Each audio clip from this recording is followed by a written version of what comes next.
پیغمبر علیہ السلام فرمائی چې کمی خزی 15 منځونه وکړه روجه ونیولا د خاوند تابعداري وکړه د جنت اتمه دروازې به د خزی ته وای ته په مارانه نوځه شریعت تعالی دا عزت درکړه تانه د کور مشر او سردار جوړ کړي ستالو پټا ا د لور د پاره د عزت سبب ګرځولې ده ستا غیګه د بچی د پاره اماجګه او درسګه ګرځولې ستا د پي دای د بچی د پاره د ژوند او د تربيت سبب ګرځولې ده ته یو ګټ پي ورکه تا ته قیامت کې په دې اجر ملاويږي د دې پيو د وجنه د دې نسبت د وجنه تا باندې دا زوی حرام ده تعالی دون عزت درکړې ده میری جسم میری مرضی زمونږ بعض ساده الله مسلمانانم وای او دویلا حقوق پکار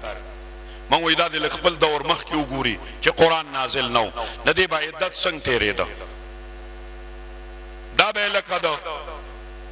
سال فازویم دا غي د بار دا به لکه د زناور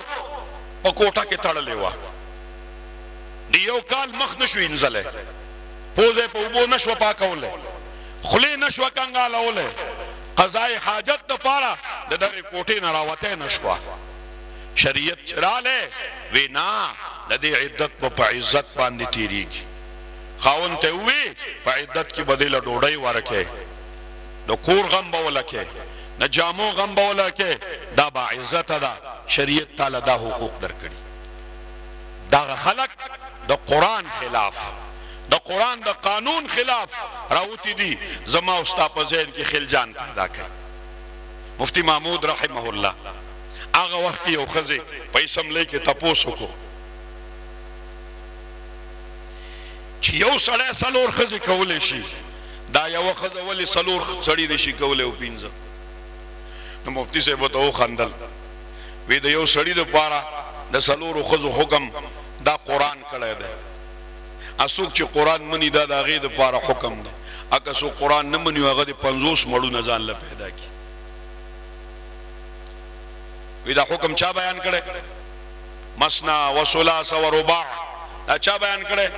قران بیان کړي اخذ په یو ملکیت کی دا بداتو کورونو خایس نه دا بل شپږو کوټو خایس نه دا به یو کوټه خایسي دا حکم قران کړی دی نو مفتی صاحب ته باغ وخت کې خزه ته وی دا چې سو قران منی دا غي د پاره حکم وی چې سو قران نه منی شل ودونه دیو کی شل دی رضا کوي لکه د شیعاګانو په شانته دی یو میاش یو کور کې پاتې کیږي دا غي د پیسې اخلي او یو میاش دی بل ځای کې پاتې کی متحد کوي دا حکم وی د قران منون کې د مسلمان د پاره دی موږ وای د پردې حکم چا کړی دی چا کړی دی تاسو جوړ خپای زما په دې خبرو یاره کنات خوانانو را تستړی کړی ای ها تړي خو نه یې کړ د پردې حکم چا کړی الله کړی نو که زه هم چې زه پرده نه منم او دا د مولا قانون دی نو دا زما خدای بدی شي که مولا می بدی شي دا ویل شم چې خدای می بدی شي نشم د مولا په څه کار دی دا کتاب د مولا نه دی نه د مولا د پلار دی دا الله دی د کوم الله دی چې ته د مور په خېټه کې جوړه کړ ته د مور په خېټه کې جوړ کړی کمزه کې جوړ کړی فی ظلمات ثلاث دریو تیارو کې الله وی ما جوړ کړی ستا دړو والونه بے ځای نه دسترګو رګونه د بے ځای نه دا سه عجیب خلقت ستا ته زناور په شانته ډوړی خلی نخ کته کې سر راوچته نه ته ډوړی راوچته سر لا دا الله تعالی دا عزت درکړي ته دغه خدای پاک په دا قانون باندې نظام راولي دا یاد لري مسلمانانو دا سونه فحاشي او عریانی چې دا د دې رسته د يهودو صادر ده انا سوارا او صادر ده کومنګ منو او کنه منو کومنګ عقل منی او کنه منی کومنګ ذهن منی او کنه منی ځکه د قران اوله مغي خلافو په دې مخ کې زمانہ کې خلافو اوسم خلاف دی او قیامت پورې به خلاف او د دې روستا تاسو ګورئ دا کومه خزر اوتی مېری جسم مېری مته وګورئ تاسو وګورئ دا به چالو نه د دې پلار به څه حیثیت دا به چا خور نه دا غرور به څه حیثیت، دا به چالور نه دا مور به څه حیثیت، او اوس خو آسان کار دی الله دې زمون په حال رحم وکړي مخکې به چې چاته پیغور ورکو وی به دې زوی ته لوپټه ور په سر کا پکور کې کېناو وی به کنه وی اوس زمون ځامن لوپټه په سر کړې 2 روپو ګټلو د فارا ځان نه خځه جوړې کړې او ما لایک کوي او ما ځان سره دغه کوي چې زه په دې لوپټه 15 روپیو ګټم دا د پښتون بچی شه دنه چې پیدا شي داغه بچو سره تربیت کوي نو اوس دا بچی سړی الګ چلو پټه په سر کی او ځان جنې جوړه کی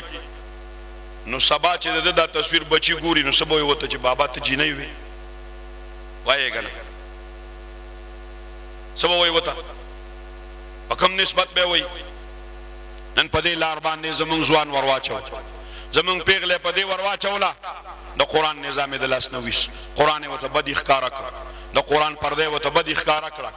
د قران حیا د وته بدی ښکارا کړ اې روز به زمون بازه ساده لوح مسلمانان داغي په دغه لوباده کې ورتاو شي داغي دغه صادر کې راتاو شي